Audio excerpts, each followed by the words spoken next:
तो hello everyone. तो आज हम स्टार्ट करने वाले हैं एक नए टॉपिक के साथ जिसका नाम है थर्मोकेमिस्ट्री।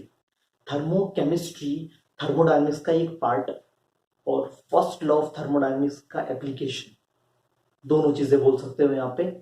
थर्मोकेमिस्ट्री के अंदर हम क्या पढ़ने वाले हैं, सबसे इंपॉर्टेंट चीज ये है कि क्या पढ़ना है। अब थर्मोडायनेमिक्स के अंदर हमने अभी तक ओनली फर्स्ट लॉ देखा, सेकंड लॉ की तो बात ही नहीं की, थर्ड लॉ की बात नहीं की। अरे भैया, तो पहले फर्स्ट लॉ तो खत्म होने दो। फर्स्ट लॉ के अंदर अभी ये और बाकी है, फर्स्ट लॉ की एप्लीकेशन बाकी है। फर्स्ट लॉ के अंदर फर्स्ट लॉ से हम क्या क्या चीजें बता सकते हैं वो अभी बाकी है। तो वो हम पढ़ेंगे थर्मोकेमिस्ट्री के अंदर।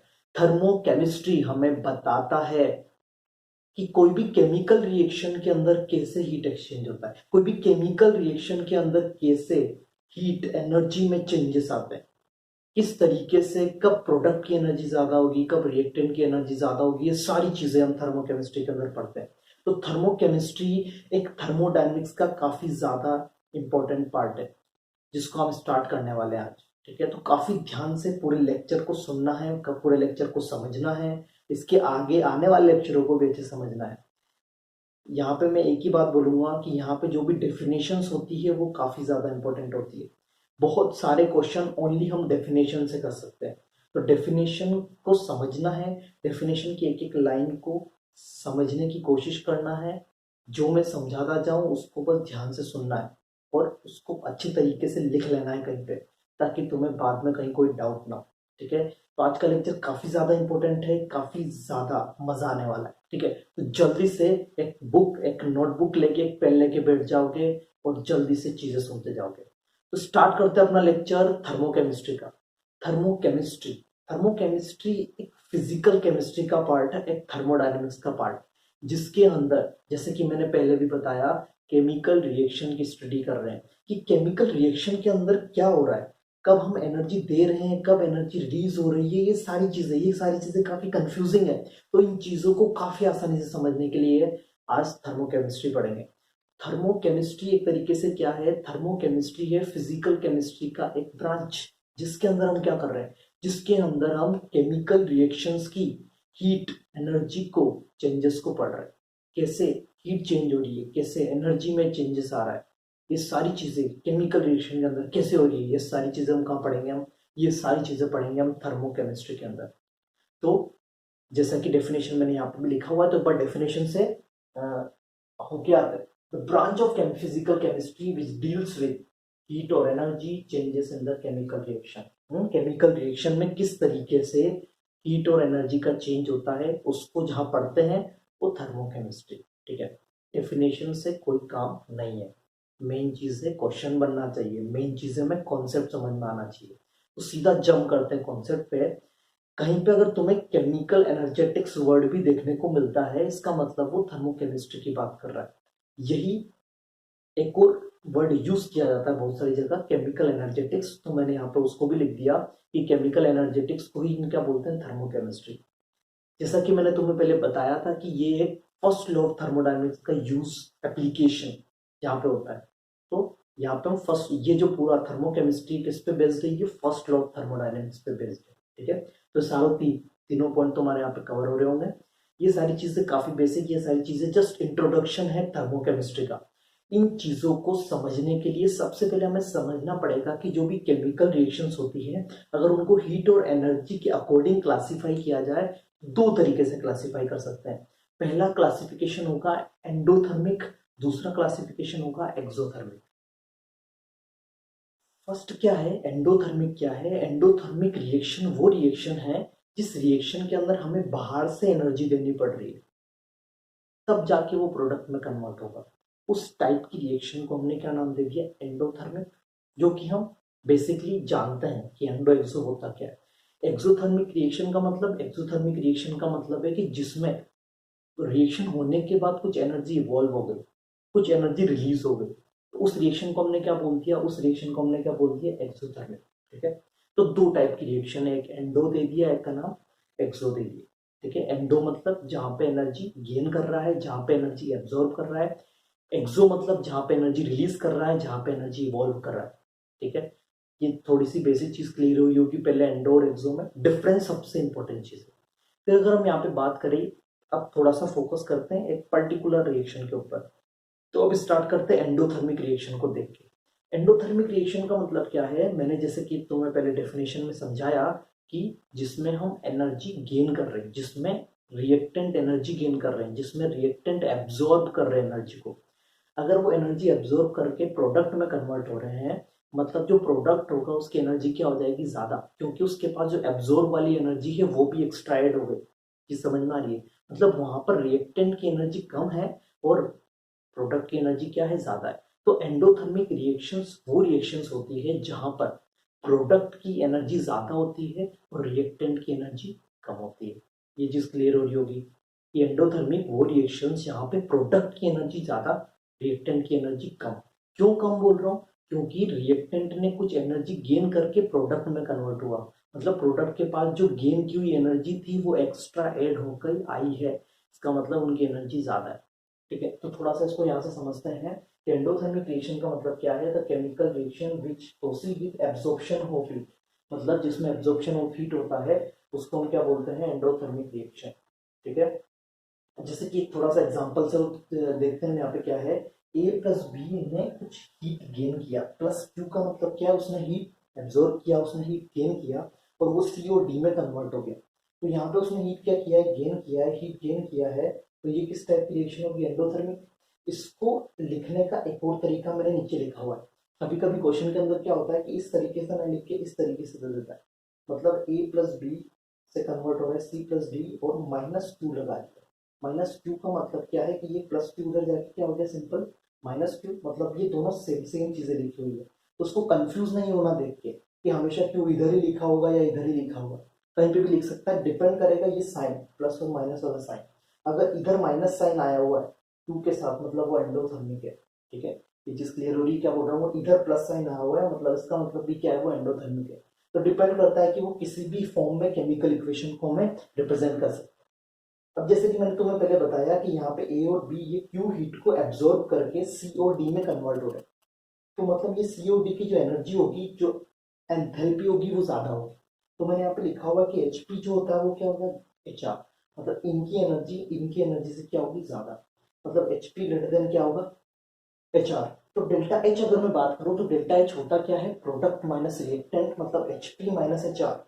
तो अगर ये वैल्यू ज्यादा है एचपी वाली, मतलब ये पॉजिटिव वैल्यू ज्यादा है और ये नेगेटिव वैल्यू कम है, ये नेगेटिव वैल्यू कम है, तो ओवरऑल वैल्यू क्या आ जाएगी, पॉजिटिव। ओवरऑल वैल्यू पॉजिटिव आ गई। इससे हमें क्या देखने को मिल रहा है कि वो रिएक्शन जिसके अंदर डेल्टा एच की वैल्यू पॉजिटिव आ जाती है उसको हमने क्या नाम दे देते हैं, एंडोथर्मिक रिएक्शन। इसी तरीके से अगर मैं ई इंटरनल एनर्जी के फॉर्म में एनर्जी को एक्सप्रेस करूं तो EP greater than E R हो जाएगा। तो वहां पे डेल्टा ई क्या हो जाएगा, ईपी माइनस ई आर, उसकी वैल्यू भी क्या आएगी, पॉजिटिव। तो उसको भी हम क्या बोलेंगे, एंडोथर्मिक रिएक्शन। आगे चलते हैं, एंडोथर्मिक रिएक्शन के बारे में शायद चीजें क्लियर होगी। अब चलते हैं इसकी दूसरी रिएक्शन की तरफ, एक्सोथर्मिक रिएक्शन। एक्सोथर्मिक रिएक्शन का मतलब क्या है कि वो रिएक्शन जहां पे एनर्जी रिलीज हो रही है, जहां पे एनर्जी इवॉल्व हो रही है, मतलब the chemical reactions which proceed with evolution of heat energy, जहां पे एनर्जी इवॉल्व हो रही है, आर कॉल्ड एक्सोथर्मिक रिएक्शन। ठीक है, काफी सिंपल सी चीज, काफी सिंपल सी डेफिनेशन। अब जैसे कि एक एग्जांपल समझते हैं कि ए प्लस बी रिएक्शन किया और रिएक्शन करने पे उन्होंने सी और डी तो बना लिया, लेकिन साथ साथ में उन्होंने क्या किया, कुछ क्यू हीट रिलीज भी कर दिया। और अगर क्यू हीट कुछ रिलीज कर दिया, इसका मतलब क्या है कि इनकी जो एनर्जी हो गई वो कम हो गई। इनके पास एनर्जी ज्यादा थी, उसमें से कुछ रिलीज हो गई, तो इनके पास जो एनर्जी बची वो क्या आएगी, कम। मतलब इनके जो एनर्जी होगी वो कम होगी, इनकी एनर्जी ज्यादा होगी। और ये है कौन, ये प्रोडक्ट है। ये कौन है, ये रिएक्टेंट है। मतलब एचपी की वैल्यू एच आर से क्या हो गई, कम, मतलब एच आर की वैल्यू एचपी से क्या हो गई, ज्यादा। तो डेल्टा एच क्या होगा, एचपी माइनस एच आर। अगर एच आर की वैल्यू ज्यादा तो ये नेगेटिव वाली वैल्यू ज्यादा, तो ये पॉजिटिव माइनस नेगेटिव, तो नेगेटिव वाली वैल्यू ज्यादा है, तो ओवरऑल वैल्यू क्या आ जाएगी, नेगेटिव। ओवरऑल वैल्यू नेगेटिव आ गई, मतलब डेल्टा एच की वैल्यू नेगेटिव है, मतलब डेल्टा एच की वैल्यू अगर नेगेटिव आती है तो उसको क्या बोलेंगे हम, एक्सोथर्मिक रिएक्शन बोलेंगे। ठीक है, इसी तरीके से अगर मैं इसको ई आर और ईपी के फॉर्म में रिप्रेजेंट करूं, इंटरनल एनर्जी के फॉर्म में अगर इसको रिप्रेजेंट करूं, तो डेल्टा ई इक्वल टू क्या हो जाएगा, ईपी माइनस ई आर, वो भी वैल्यू क्या आएगी, नेगेटिव। फिर जैसे कि मैंने यहाँ पे बात किया था कि इस रिएक्शन को कुछ एक और इस तरीके से भी लिख सकते हैं। सिमिलरली इस रिएक्शन को भी हम इस तरीके से लिख सकते हैं।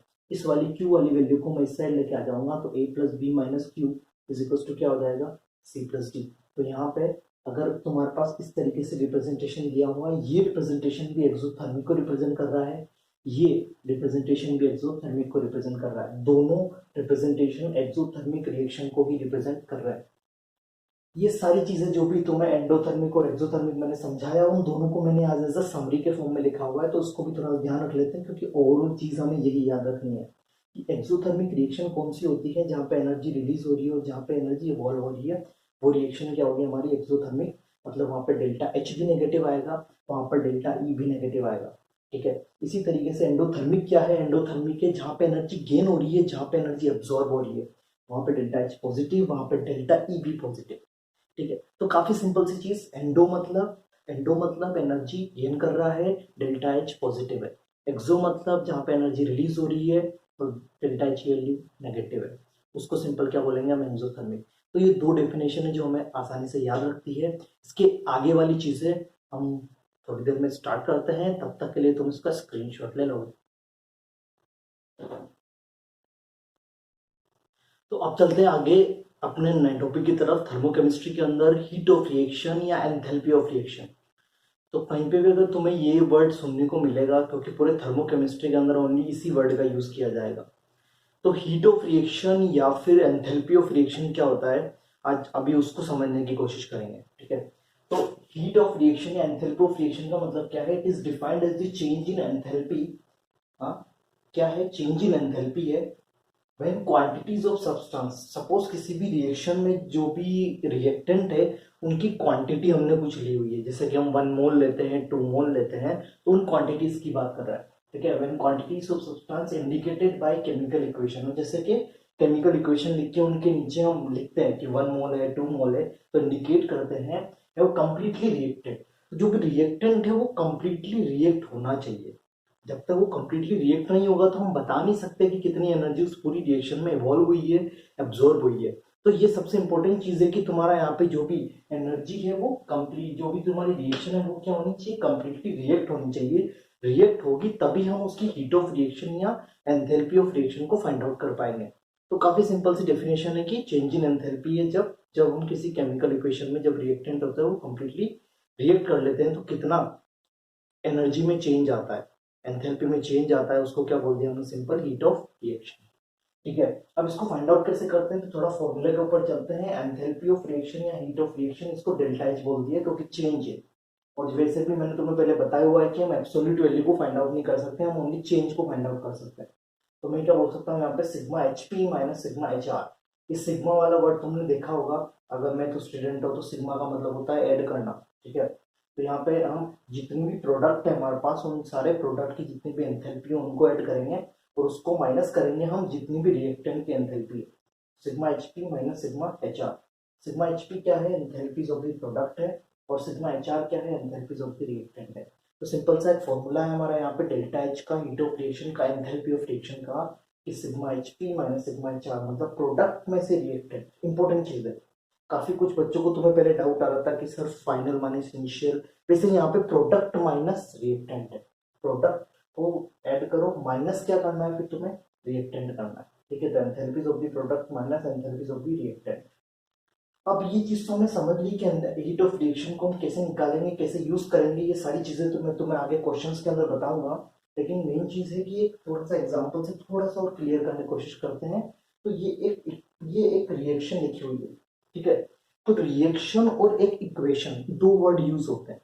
रिएक्शन जो होती है वो रिएक्शन मतलब जो प्रैक्टिकली हो रही है, और उस प्रैक्टिकल चीज को लिखना, उस प्रैक्टिकल चीज को एक्सप्रेस करना, इस चीज को इक्वेशन बोलते हैं। तो ये तुम्हारे पास एक केमिकल इक्वेशन लिखी हुई है। ठीक है, इस केमिकल इक्वेशन में ये क्या बोलने की कोशिश कर रहा है, ये केमिकल इक्वेशन लिखी हुई है कि H2 गैस Cl2 गैस से रिएक्ट किया और HCl गैस बना लिया, और उस पूरी रिएक्शन में प्लस 44 किलो कैलोरी। अब प्लस 44 लिखा हुआ है, इसका क्या मतलब है, मैंने लास्ट टाइम पे तुम लोगों को बताया। प्लस 2 कहाँ पे आता है, प्रोडक्ट की साइड में प्लस 2 कहाँ पे आता है, एक्सोथर्मिक। एक्सोथर्मिक का मतलब है कि ये वाली रिएक्शन क्या है, ये वाली रिएक्शन एक एक्सोथर्मिक प्रोसेस है। इसको मैं एक और किस तरीके से लिख सकता हूँ, इसको मैं एक और इस तरीके से लिख सकता हूँ कि H2 gas plus Cl2 gas convert हो जाएगा टू HCl गैस। ठीक है। और इसका डेल्टा एच क्या लिख दूंगा मैं, डेल्टा एच लिख दूंगा -44 किलो। ये तो सही है, ये भी तो तरीका है, एक तरीके से क्या है, डेल्टा एच नेगेटिव लिखना पड़ेगा क्यों, क्योंकि ये एक्सोथर्मिक प्रोसेस का। तो जनरली तो मैं इस तरीके से एक्सप्रेशन दिया होगा, कोई भी केमिकल इक्वेशन तो मैं कुछ इस तरीके से दी होगी और उसका डेल्टा एच की वैल्यू ये लिखी होगी। लेकिन कभी कभी क्वेश्चन के अंदर इस तरीके से भी दे दिया, मतलब इसका मतलब यही है, तो यही चीज यहाँ पे लिखी हुई है, ठीक है। तो दोनों चीजों में कोई डिफरेंस नहीं है, बस एक एक्सप्रेस करने का तरीका, लिखने का तरीका डिफरेंट कर दिया, ठीक है। अब इसका क्या मीनिंग है उसको मैंने यहाँ पे थोड़ा सा डिस्क्राइब किया हुआ है। ये बोल रहा है कि यहाँ पे 1 मोल H2 1 मोल Cl2 के साथ रिएक्ट करता है और क्या बनाता है, 2 मोल HCl बनाता है। तो इस पूरी प्रोसेस में mole of HCl and the amount of heat evolve is 44 calorie. तो इस पूरी रिएक्शन में कितना कितना एनर्जी इवॉल्व हो रहा है इसमें, इस पूरी रिएक्शन में 44 किलो कैलोरी एनर्जी जो हो रहा है, वो एनर्जी जो हीट हो रहा है वो इवॉल्व हो रहा है। तो इस पूरी रिएक्शन को देख के हम ये सारा कंक्लूजन निकाल सकते हैं। इसी तरीके से मैंने यहाँ पे एक और इक्वेशन लिखी हुई है कि कार्बन सॉलिड H2 गैस से रिएक्ट किया, CO gas plus H2 gas बना लिया, -31.4 किलो कैलोरी लिखा हुआ है। अब इस वाली रिएक्शन को भी मैं और किस तरीके से रिप्रेजेंट कर सकता हूँ, मैं लिख सकता हूँ उसको C solid plus H2O gas, ये कन्वर्ट होगा मेरा CO gas plus H2 gas, और इसका डेल्टा एच क्या आ जाएगा, तो डेल्टा एच आ जाएगा +31 किलो कैलोरी। ये समझ में आ रहा है प्लस क्यों लगा रहा हूँ, ये समझ में आ रहा है कि मैं यहाँ पर प्लस क्यों लगा रहा हूँ, क्योंकि अभी आपने -Q लिखा हो, -Q लिखा हुआ है, मतलब तुम अगर पीछे अगर तुमने चीज़ों को समझा होगा तो -Q का मतलब है कि यहाँ पे इनकी एनर्जी ज़्यादा है या कम है, इनकी एनर्जी कम है और इनकी एनर्जी क्या है, ज़्यादा। मतलब जो प्रोडक्ट की है वो एनर्जी ज़्यादा है, और अगर प्रोडक्ट की एनर्जी ज़्यादा है मतलब प्रोडक्ट में से कुछ कम हो रहा है, उसके बाद रिएक्टेंट मिल रहा है। तो प्रोडक्ट की एनर्जी अगर ज़्यादा होती है तो एंडोथर्मिक प्रोसेस, और एंडोथर्मिक के अंदर हमेशा क्या आती है, पॉजिटिव वैल्यू। इसी वजह से इस रिएक्शन का जो डेल्टा एच है वो क्या है, +31 किलो कैलोरी है।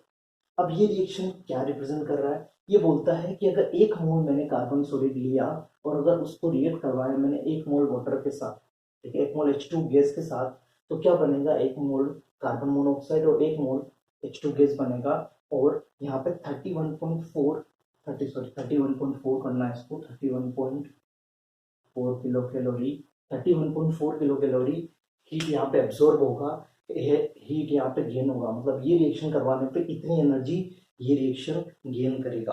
तो आई थिंक ये चीज क्लियर होगी कि किस तरीके से हीट ऑफ रिएक्शन को डिफाइन किया जाता है, उसका फॉर्मूला क्या होता है, और हम इन केमिकल रिएक्शन को देख के क्या क्या चीजें पता लगा सकते हैं, ठीक है।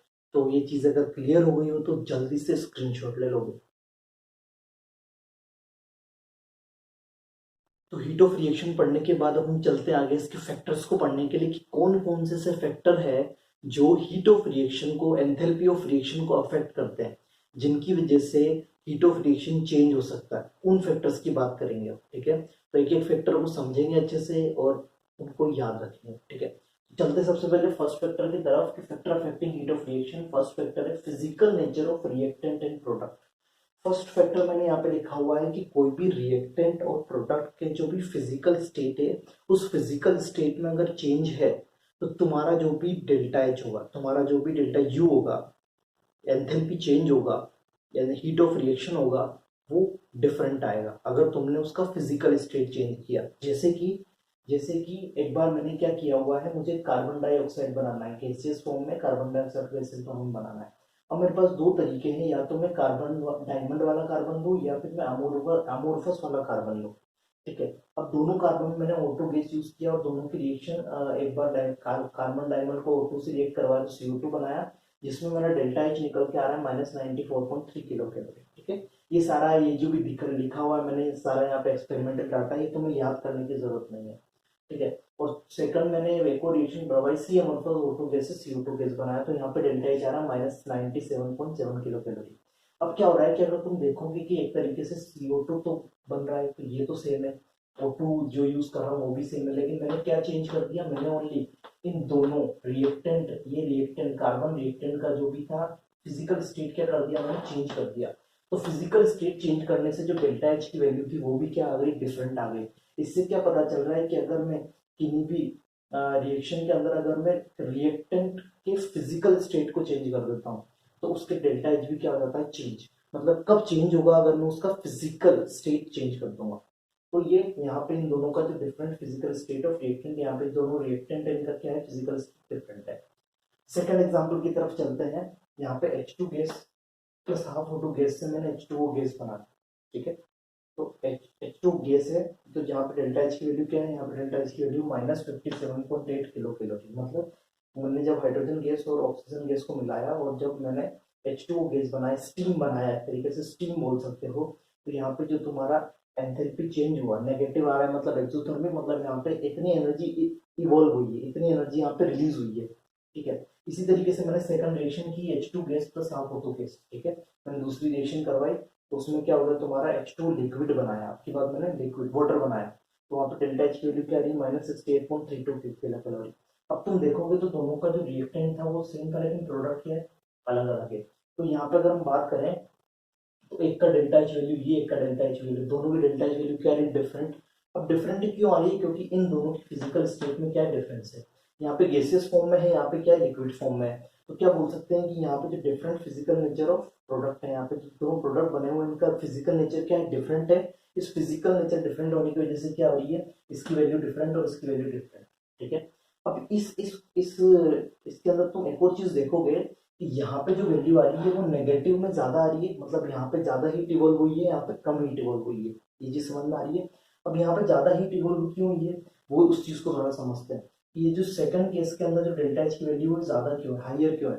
क्यों, क्योंकि यहाँ पे जैसे ही अगर H2 गैस और हाफ O2 गैस से H2 गैस बनाया, तो गैस से अगर मुझे लिक्विड में लेके जाना है, कूल करना है, मतलब गैस से अगर मुझे लिक्विड में लेके जाना है तो कूल करना है, तो कूल करते हुए एनर्जी क्या होती है, रिलीज, और एनर्जी रिलीज होगी तो और नेगेटिव वैल्यू आएगी। तो यहाँ से एक और चीज समझ सकते हो कि delta H second case is higher because heat is evolve when steam is condensed. मतलब यहाँ से पहुंचे और यहाँ से यहाँ आने के लिए कुछ एनर्जी और लूज होगी, वो एनर्जी जितनी लूज होगी वो किसके बराबर हो जाएगी, इन दोनों के डिफरेंस के बराबर। तो एक तरीके से बोल सकते हो कि जो लिक्विड की जो बोल सकते हो कि जो लिक्विड बनता है प्रोडक्ट के अंदर, उसी का अगर गैसेस फॉर्म बनाओगे तो लिक्विड को बनाने में ज्यादा एनर्जी इवॉल्व होगी और गैस को बनाने में कम एनर्जी इवॉल्व होगी।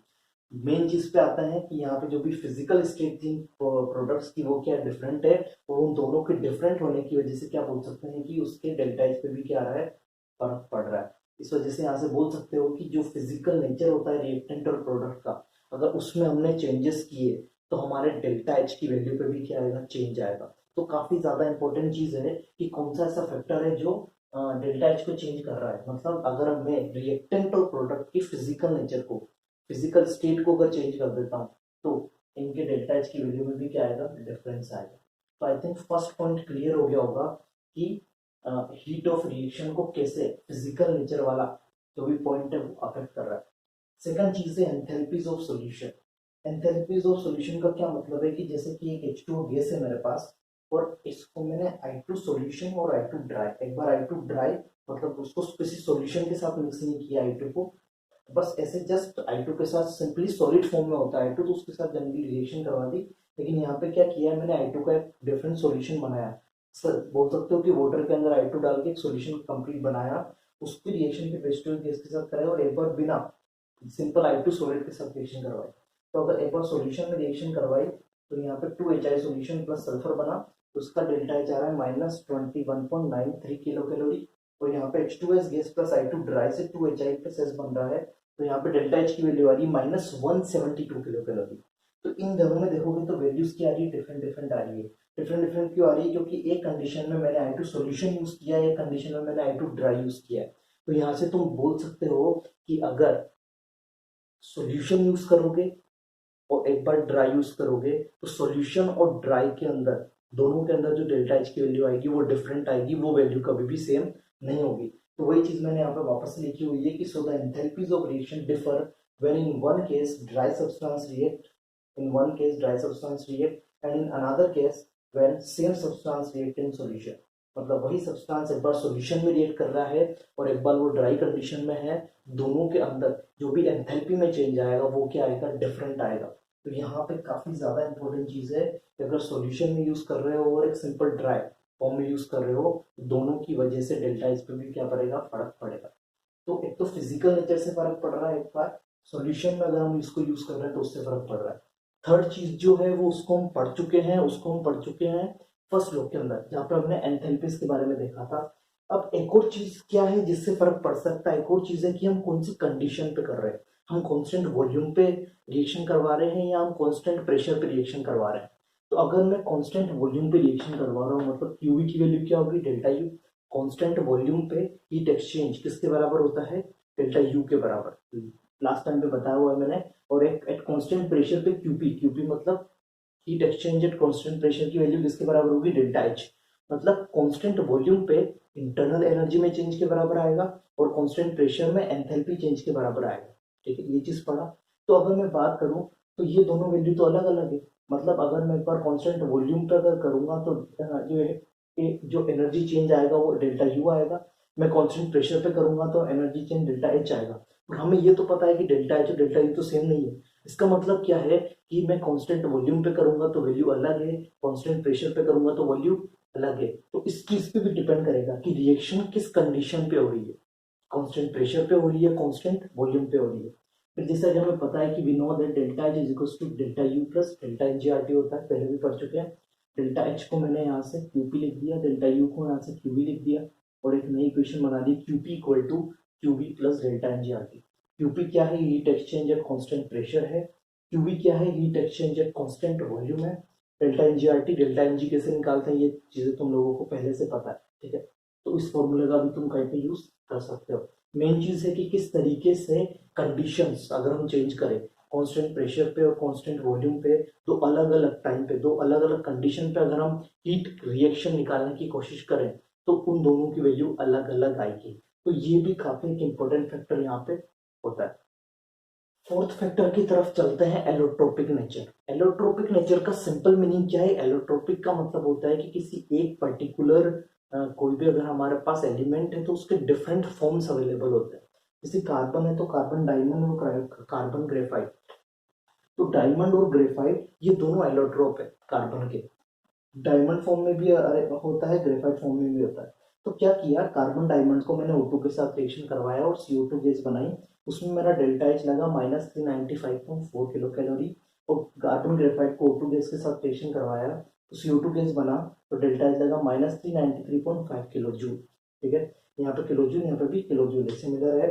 लेकिन क्या हुआ है कि अलग अलग उसी कार्बन के डिफरेंट एलोट्रोप्स के अलग साथ रिएक्शन करवाए, दोनों से डेल्टा एच पे क्या पड़ रहा है, फर्क पड़ रहा है। मतलब अगर मैं सेम एलिमेंट के एलोट्रोप्स चेंज करता हूँ तो उनके डेल्टा एच पे भी क्या पड़ेगा, फर्क पड़ेगा। तो बोल सकते हैं कि अब होता क्या है कि जो difference between the two values, इन दोनों में जो डिफरेंस निकल के आ रहा है इज इंडिकेट, वो हमें क्या इंडिकेट कर रहा है, that some heat energy is involve. यहाँ पे कुछ एनर्जी किसमें जा रही है, इस एलोट्रोप से इस दूसरे एलोट्रोप में कन्वर्ट होने। वापस से समझोगे यहाँ पे क्या बोल रहा हूँ, एलोट्रोपिक नेचर के अंदर एक बार एक इलेक्ट्रोप हमने कार्बन का डायमंड वाला लिया, एक बार इलेक्ट्रोप हमने ग्रेफाइट वाला लिया, तो दोनों का डेल्टा एच वैल्यू क्या आ रहा है, अलग अलग आ रहा है। अब दोनों का डेल्टा एच वैल्यू का जो डिफरेंस निकल के आएगा वो किसके बराबर होगा कि एक इलेक्ट्रोप का दूसरे इलेक्ट्रोप में जो कन्वर्जन होता है उसके बराबर। तो the difference between the two values is indicate that some heat energy is involved in conversion of one electron form to another। एक इलेक्ट्रोप से दूसरे इलेक्ट्रोप में कन्वर्ट होने में कुछ एनर्जी जा रही है, तभी यहाँ पे क्या आ रहा है, डिफरेंस आ रहा है। और इसी को मतलब इस कन्वर्जन को क्या बोला जाता है, इस term is heat of transition. मतलब वो हीट एनर्जी जिससे हम एक इलेक्ट्रोप से दूसरे इलेक्ट्रोप में कन्वर्ट कर पा रहे हैं, उस एनर्जी को हीट ऑफ क्या बोलते हैं, ट्रांजिशन बोलते हैं। काफी ज्यादा इंपॉर्टेंट चीज कि हीट ऑफ ट्रांजिशन क्या होता है। हीट ऑफ ट्रांजिशन मतलब एक इलेक्ट्रोप से दूसरे इलेक्ट्रोप में कन्वर्ट करने के लिए जो हीट इवॉल्व भी हो सकती है या एब्जॉर्ब भी हो सकती है, उस हीट को क्या बोलेंगे हम, हीट ऑफ ट्रांजिशन। तो ये कुछ चार फैक्टर थे जो हीट ऑफ रिएक्शन को अफेक्ट करते हैं। पहला था फिजिकल स्टेट, चाहे वो रिएक्टेंट का हो सकता है चाहे वो प्रोडक्ट का। सेकंड था एंथैल्पीज ऑफ सॉल्यूशन।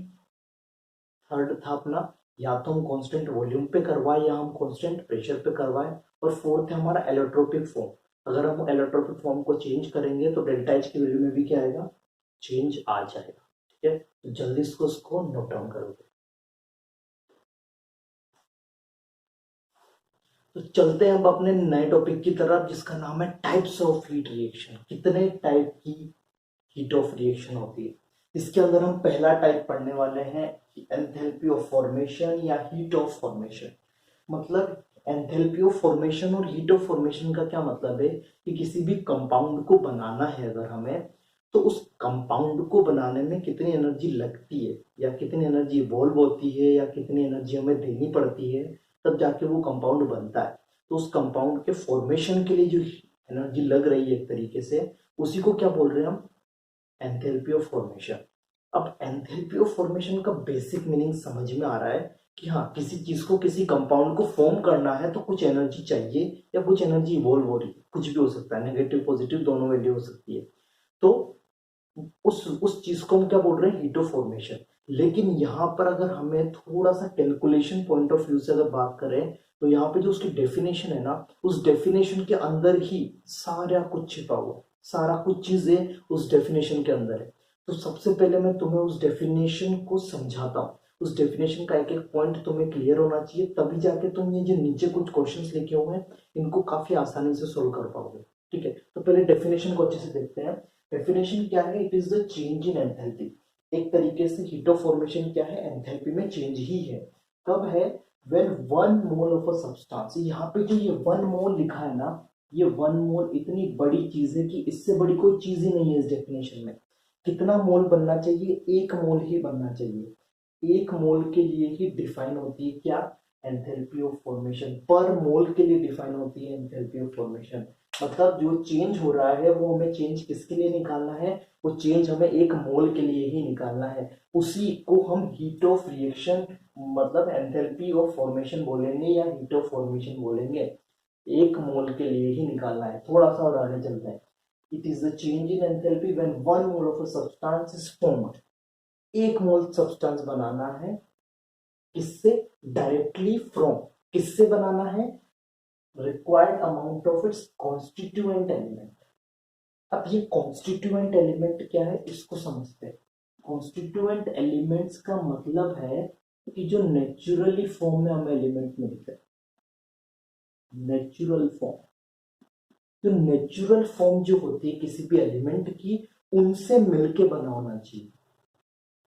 2 चीजें काफी ज्यादा इंपॉर्टेंट है पूरी डेफिनेशन में। एक तो 1 मोल बनाना है, बस 1 मोल को ही हम क्या बोलते हैं, 1 मोल बनाने को ही हम हीट ऑफ फॉर्मेशन या एंथैल्पी ऑफ फॉर्मेशन बोलते हैं। और किससे बनाना है वो 1 मोल, वो 1 मोल बनाना है हमें उसके कॉन्स्टिट्यूएंट एलिमेंट से। कॉन्स्टिट्यूएंट एलिमेंट का मतलब जो उसके नेचुरल फॉर्म वाले एलिमेंट है उसी से बना होना चाहिए।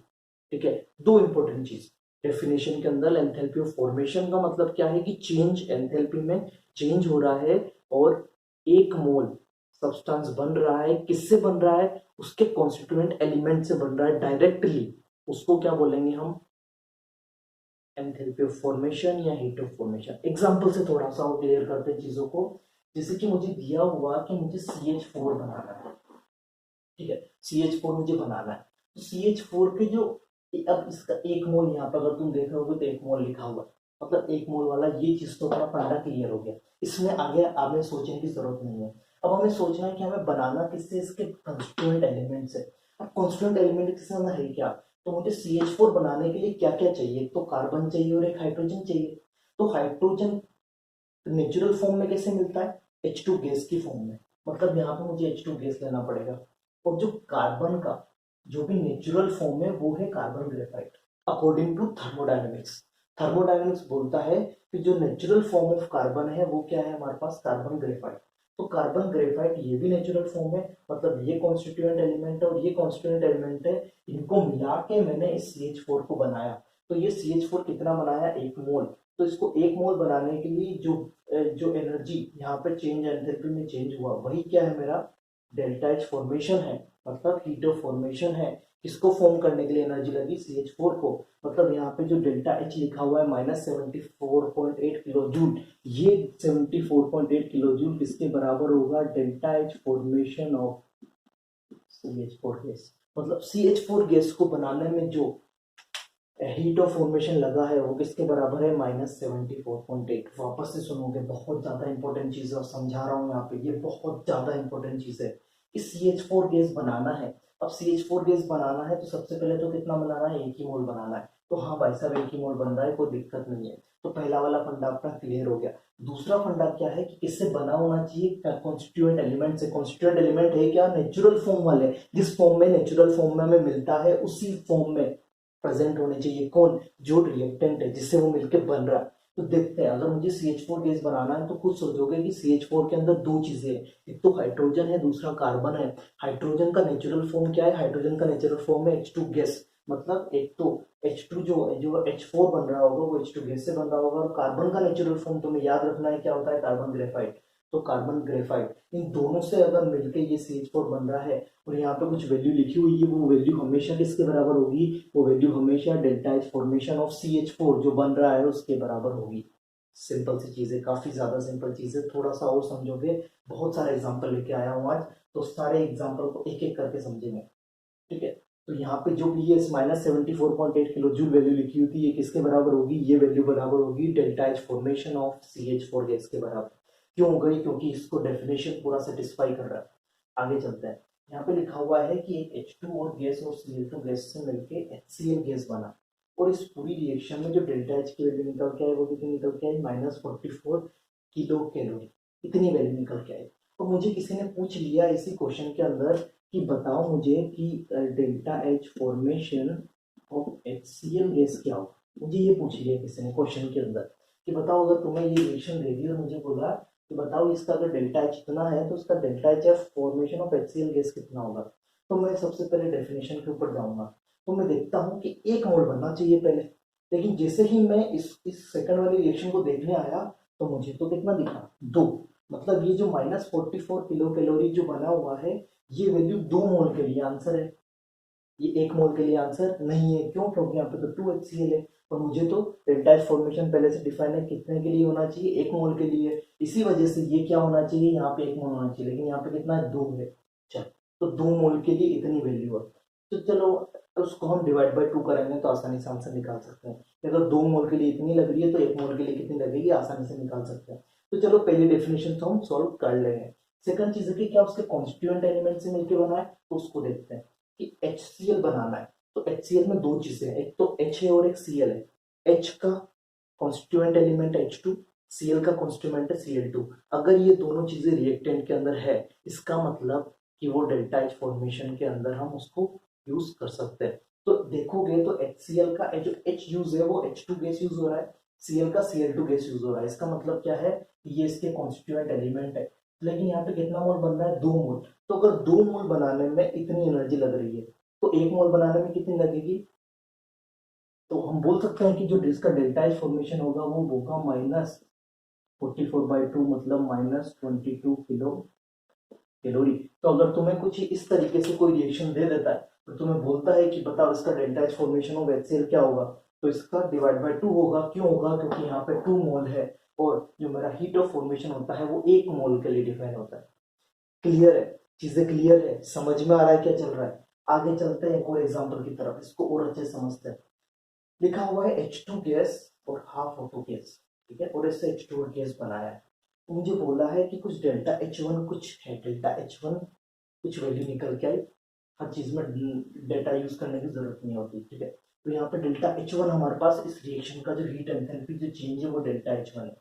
तो क्या ये डेल्टा H1, क्या ये डेल्टा H1 हमारे पास delta H formation of H2 gas के बराबर होगा, ये क्वेश्चन है, बराबर होगा या नहीं होगा, ये क्वेश्चन पूछ रहा हूँ मैं कि यहाँ पे जो तुम्हारे पास ये दोनों वैल्यू दी हुई है, ये दोनों वैल्यू इक्वल होगी या नहीं होगी। चेक करो एक बार, डेफिनेशन से क्लियर करो। डेफिनेशन से क्लियर करना है कि सबसे पहले तो 1 मोल बनना चाहिए। तो हाँ, H2 गैस का तो 1 मोल बन रहा है, तो भैया आपकी बात सही है, आप बिल्कुल सही बोल रहे हो कि 1 मोल बन रहा है। मतलब पहली चीज को वो सेटिस्फाई कर रहा है, पहली चीज सेटिस्फाई हो रही है। सेकंड चीज देखते हैं, अगर H2O बनाना है तो H2O में दो चीजें हैं, एक H है एक O है। H के लिए कंस्टिट्यूएंट एलिमेंट है H2, O का constituent element O2 gas. O2 gas हमें प्रेजेंट नेचुरल फॉर्म में एग्जिस्ट करती है। तो अगर इन दोनों से अगर मिलके बन रहा होगा, इसका मतलब ये चीज बिल्कुल क्या है, सही है। तो H2 गैस को अगर मैंने देखा तो यहाँ पर अगर मैं इसका रिएक्टेंट देखता हूँ तो मुझे देखने को मिल रहा है कि हाँ H2 गैस भी और O2 गैस भी है, मतलब ये दोनों इसके कॉन्स्टिट्यूएंट एलिमेंट है। और इसका कितना मोल बन रहा है, 1 मोल। मतलब मैं बोल सकता हूँ कि डेल्टा H1 किसके बराबर होगा, डेल्टा HF H2O गैस के बराबर होगा। मतलब वो चीज क्या लिखी है, वो चीज बिल्कुल सही लिखी हुई है, यहाँ पे तुम्हें कोई भी दिक्कत नहीं होनी चाहिए। आई थिंक ये चीज क्लियर हो रही होगी। आगे चलते हैं। फिर मैंने क्या किया, थोड़ा इक्वेशन को थोड़ा सा मॉडिफाई किया, थोड़ा और चीज समझने की कोशिश की। तो अगर मुझे कोई यहाँ पे बोल देता है कि ये जो इक्वेशन लिखी है, क्या ये equation delta H F H two O gas के बराबर होगी? अगर मुझे कोई बोल देता है कि क्या ये equation delta H F H two O gas के बराबर होगी, तो मैं पहले बोलूंगा कि नहीं, मैं पहले डेफिनेशन यूज करूंगा। अगर मेरी डेफिनेशन इसको सेटिस्फाई कर रही होगी तो मैं जरूर इसका आंसर तुम्हें देने की कोशिश करूंगा। तो तुम सारे पहले देखोगे कि क्या ये जो चीज लिखी है सही है या गलत है। देखोगे आराम से देखोगे, पहले डेफिनेशन पे जाओगे। डेफिनेशन बोलता है कि 1 मोल बनना चाहिए, तो H2O गैस का कितना मोल बन रहा है यहाँ पे? तो 2 मोल बन रहा है। अगर 2 मोल बन रहा है मतलब पहली चीज यहाँ पे नहीं हो पा रही है। फिर भी देखते हैं, अगर ये 2 मोल के लिए डेल्टा H2 के बराबर है, तो अब इसका देखते हैं क्या इसकी ये कॉन्स्टिट्यूएंट एलिमेंट से बन रहा है। H2O अगर है तो H2 का कॉन्स्टिट्यूएंट एलिमेंट क्या है? HO, मतलब H बनना चाहिए, H2 से आया होगा, O O2 से आया होगा। हाँ, तो H2 और O2 तो यहाँ पे लिखा हुआ है, लेकिन ये जो 2 लिखा हुआ है, ये 2 मोल के लिए डेल्टा H2 है। तो अगर ये चीज है तो ये दोनों चीज इक्वल नहीं है। तो अगर मुझे पूछना कि चलो बता दो, मुझे अगर निकालना है ये इक्वेशन डेल्टा H2 को दे दिया तो कैसे निकालेंगे? तो मैं यहाँ पे बोल दूंगा तो मैं कि जो डेल्टा एच एफ है, H2O गैस होगा, वो बराबर होगा, किसके बराबर होगा? डेल्टा H2 बाय 2 के। समझ में आ रहा है ये क्या बोला मैंने? मतलब यहाँ पे जो डेल्टा H2 के बराबर दिया हुआ था, वो डेल्टा H2 के बराबर डेल्टा H2 नहीं होगा, उसका डिवाइड बाय 2 कर देंगे तो हमारे पास आंसर आ जाएगा। काफी ज्यादा इंपॉर्टेंट चीज। थर्ड पॉइंट पे चलते हैं, ग्रेफाइट। इस फिफ्थ पॉइंट पे चलते हैं। कार्बन ग्रेफाइट को मैंने ऑक्सीजन के साथ रिएक्शन करवाई और CO2 गैस बनाया, और मुझे यहाँ पे वैल्यू दी हुई है डेल्टा H3। ठीक है, तो क्वेश्चन ये है कि क्या ये delta H3 is equal to है delta HF of CO2 gas? क्या इक्वल है? क्या इक्वल है? ये दोनों इक्वल है? क्या ये चीज सही लिखी हुई है? देखोगे इसको, सोचोगे क्या चीज सही लिखी हुई है, फिर डेफिनेशन को यूज करोगे। डेफिनेशन बोलती है कि 1 मोल बनाओ भाई साहब, 1 मोल बनाओ। 1 मोल बना दिया, 1 मोल बन गया। 1 मोल अगर बन गया तो ठीक है, इसके आगे चलते। 1 मोल बन गया मतलब ये चीज सेटिस्फाई होगी। अगर ये चीज सेटिस्फाई होगी तो इसको देखते हैं। अब कार्बन डाइऑक्साइड बनाना है, इसका मतलब कार्बन ग्रेफाइट वाला होना चाहिए और ऑक्सीजन O2 गैस फॉर्म वाला होना चाहिए। देखते हैं, यहाँ पे चलते हैं। हाँ, कार्बन ग्रेफाइट है, सही है, और O2 गैस है, ये भी सही है। इसका मतलब डेल्टा H3, मतलब ये दोनों चीजें अगर सेटिस्फाई हो रही है, इसका मतलब ये वैल्यू क्या लिखी हुई सही। और अगर ये वैल्यू सही लिखी हुई मतलब ये एक्सप्रेशन क्या है, एकदम सही है। आई थिंक चीज क्लियर होगी। फोर्थ पॉइंट पे चलोगे। फोर्थ पॉइंट पे मुझे ये एक रिएक्शन दी हुई, कार्बन ग्रेफाइट ½ से CO गैस बना रहा है। ठीक है, और डेल्टा H4 दिया हुआ है। मुझे बोल दिया कि क्या डेल्टा HF CO गैस के बराबर है क्या? क्या ये डेल्टा HF CO गैस के बराबर है क्या? तो मैं बोलूंगा कि मैं पहले डेफिनेशन देखूंगा, मुझे पहले डेफिनेशन को समझना है, उसके बाद ही मैं इसको अप्लाई करूंगा। तो देखते हैं, डेफिनेशन की तरफ जाते हैं। 1 मोल है। हाँ, 1 मोल है। 1 मोल है मतलब पहली चीज क्लियर है, पहली चीज क्लियर है। तो सेकंड चीज की तरफ चलते हैं। सेकंड चीज क्या बोलता है कि कार्बन मोनोऑक्साइड है, तो कार्बन मोनोऑक्साइड का कार्बन और ऑक्सीजन 2 एलिमेंट है, मतलब कार्बन ग्रेफाइट से आना चाहिए और ऑक्सीजन O2 गैस से आना चाहिए, क्योंकि वही इसका क्या है, वही इसका नेचुरल फॉर्म है। तो नेचुरल फॉर्म से अगर वो बन रहा होगा तभी मैं उसको डेल्टा एच फॉर्मेशन बोलूंगा। वो नेचुरल फॉर्म से नहीं बन रहा होगा तो मैं उसको डेल्टा एच फॉर्मेशन नहीं बोलूंगा। तो देखते हैं कि चलो 1 मोल तो बन रहा है, मतलब पहली चीज सेटिस्फाइड है। अब मैं दूसरी चीज देखूंगा कि क्या वो नेचुरल फॉर्म से बन रहा है। तो CO गैस का अंदर 2 चीजें हैं, कार्बन है, ऑक्सीजन है। कार्बन कार्बन ग्रेफाइट से बन रहा है, O ऑक्सीजन गैस से बन रहा है। तो हाँ, ये दोनों चीजें भी सेटिस्फाइड है। इसका मतलब ये चीज भी क्या लिखी हुई है, सही। मतलब ये वाला एक्सप्रेशन भी एग्जैक्ट क्या है, बिल्कुल सही है। आगे चलते हैं। आगे सबसे लास्ट वाली चीज, इसको थोड़ा सा और अच्छे से देखोगे। अगर मैं ये तुम्हारे पास एक रिएक्शन दी हुई है, CO गैस प्लस ½ गैस से CO2 गैस बन रहा है, और तुम्हें कोई लिख के बोलता है कि क्या ये जो मैंने लिखा हुआ है कि डेल्टा H5 जो है वो delta H formation of CO2 gas के बराबर है क्या? देखो ना इसको, क्या है क्या? तो देखते हैं। पहले सबसे पहले डेफिनेशन, मैं हर बार बोलूंगा कि डेफिनेशन पे ही सारी चीजें टिकी हुई है। डेफिनेशन ही सबसे ज्यादा इंपॉर्टेंट चीज है थर्मोकेमिस्ट्री के अंदर। तो फिर से बोलूंगा कि ये क्या बोलता है, डेफिनेशन बोलती है कि 1 मोल बनाना चाहिए। 1 मोल बनाना चाहिए मतलब यहाँ पे 1 मोल बन रहा है। 1 मोल बन रहा है मतलब डेफिनेशन का पहला पार्ट क्लियर है। सेकंड पार्ट की तरफ जाते हैं कि जो 1 मोल बनना चाहिए वो किससे बनना चाहिए, वो बनना चाहिए कॉन्स्टिट्यूएंट एलिमेंट से। कॉन्स्टिट्यूएंट एलिमेंट का मतलब क्या है, मतलब नेचुरल फॉर्म। नेचुरल फॉर्म में अगर है CO2 का नेचुरल फॉर्म मतलब एक कार्बन है और एक ऑक्सीजन है, लेकिन यहाँ पे तो कार्बन नहीं, यहाँ पे तो कार्बन मोनोऑक्साइड है, मतलब ये इसका नेचुरल फॉर्म नहीं है। और अगर इसका नेचुरल फॉर्म नहीं है मतलब ये सेकंड वाली चीज यहाँ पे सेटिस्फाई नहीं हो रही, और यहाँ पर अगर सेकंड वाली चीज सेटिस्फाई नहीं हो रही है मतलब ये दोनों इक्वल ये दोनों इक्वल नहीं है, मतलब मैं यहाँ पे जो भी डेल्टा एच फाइव की वैल्यू आएगी मैं उसको delta H formation of CO2 gas के बराबर नहीं लिख सकता, कभी भी नहीं लिख सकता। तो चीज क्लियर हो रही है। अगर मुझे कोई एंथैल्पी ऑफ फॉर्मेशन निकालने के लिए बोलता है तो मैं एंथैल्पी ऑफ फॉर्मेशन के लिए उसको बोल दूंगा कि एक मोल बनाओ, और किससे बनाओ, उससे बनाओ जो नेचुरल फॉर्म में उसके एलिमेंट प्रेजेंट है, उसी से बनाओगे। और एक मोल बनाओगे तो यहाँ पे जो हीट में चेंज आएगा उसको क्या बोलूंगा मैं, हीट ऑफ फॉर्मेशन या एंथैल्पी ऑफ फॉर्मेशन। तो डेफिनेशन काफी ज्यादा इंपॉर्टेंट चीज है, डेफिनेशन पे फोकस करोगे तो चीजें बहुत आसान हो जाएगी। आई थिंक ये जो एग्जांपल मैंने तुम्हें यहाँ पे बताया ये तुम्हारे पल्ले पड़े होंगे, तुम्हें चमके होंगे, तो उसके बाद अगर समझ में आ गया हो तो जल्दी से स्क्रीनशॉट ले लो।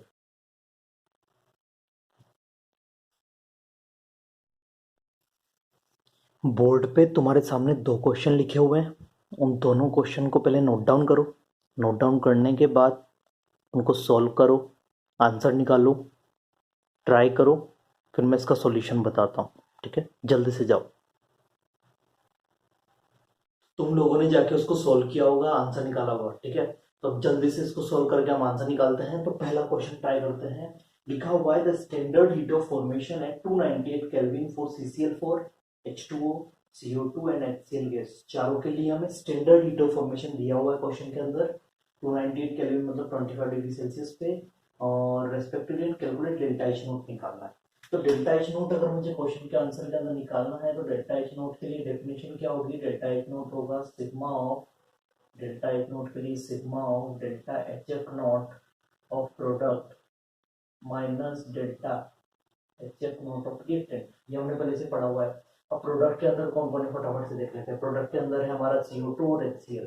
तो CO2 को लिख देते हैं, हमारे पास CO2 है तो delta H F not of CO2 gas, ठीक है, माइनस ये HCl है। ठीक है, लेकिन ये 4 टाइम्स है तो 4 into delta H F not of HCl gas.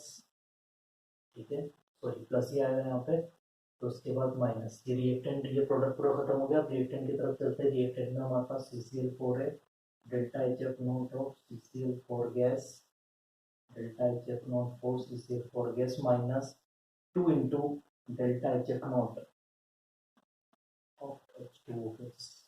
ये चीज क्लियर हो रही होगी। वैल्यूज पुट करते हैं। Delta H F not of CO2, तो CO2 के लिए कौन सी वैल्यू, 1 2 3, 3 मतलब 1 2 3 की वाली वैल्यू है, मतलब 94.1 वैल्यू इसके लिए। ठीक है, plus 4 into delta H F not of HCl कितना है, HCl है सबसे लास्ट वाला, मतलब ये है लास्ट वाला, मतलब माइनस 22.1। ठीक है, अब फिर से माइनस लगा देते हैं इसके लिए। डेल्टा एच नॉट CCl4 की जो फर्स्ट वाली वैल्यू है तो माइनस माइनस 25.5, फिर माइनस लगा दिया।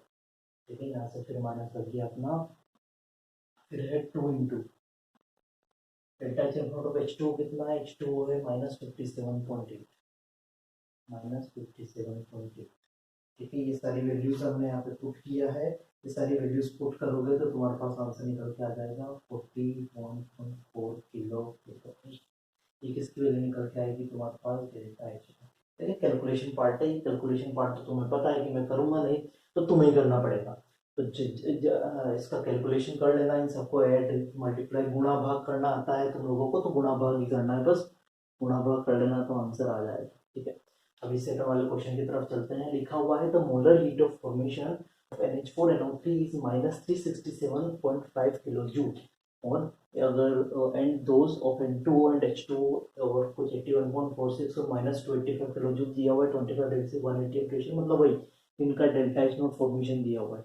ठीक है, तो अगर मुझे डेल्टा एच और डेल्टा ई निकालना है तो डेल्टा एच किसके बराबर हो जाएगा, डेल्टा एच बराबर हो जाएगा sigma of delta H F note of product minus sigma of delta H F note of reactant. H F note product में कौन कौन है, 2 into delta H F note of H2O gas plus delta H F note N2O gas minus delta H F note NH4। Sorry, I think ये चीज समझ में आ रही है। ये क्या किया हुआ है, जस्ट अब वैल्यूज पुट कर देते हैं। वैल्यू पुट करके देखते हैं यहाँ पे। तो HF0 H2O कितना है, H2O का है हमारे पास N2H2, ये -285, तो 2 इंटू -285, ठीक है।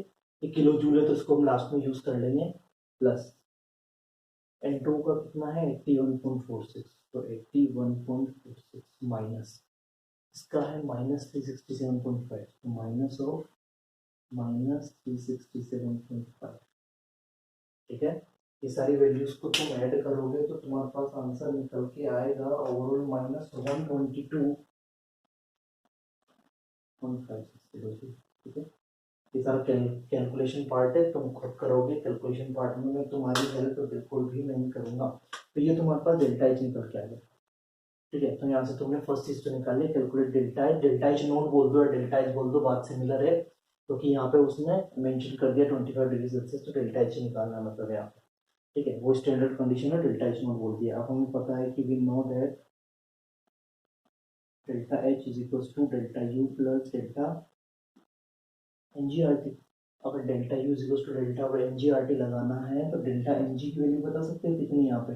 डेल्टा एनजी की वैल्यू है 2, ये तो यूज नहीं होगा, ये लिक्विड है सॉलिड है, तो 1 ही आएगा सिंपल, तो सिंपल आ जाएगा 1। तो डेल्टा एनजी यहाँ पे तुम्हारा सिंपल 1 आ गया। आर की वैल्यू बता सकते हो, आर की वैल्यू क्या है यहाँ पे। आर की वैल्यू तुम्हारे पास हो जाएगी ना 8.31 इन जूल वाली हो जाएगी, 8.31 जूल वाली हो जाएगी तुम्हारे पास, joule mole inverse kelvin inverse, बहुत बढ़िया। और टी टेम्परेचर कितना है 25 डिग्री सेल्सियस है, मतलब 298 केल्विन है, सही है ना। अब अगर तुम एक चीज देखोगे तो डेल्टा एच की वैल्यू कितनी है मेरे पास है -122.56 किलो जूल में, is equal to delta U plus 1 into 8.31 into 298।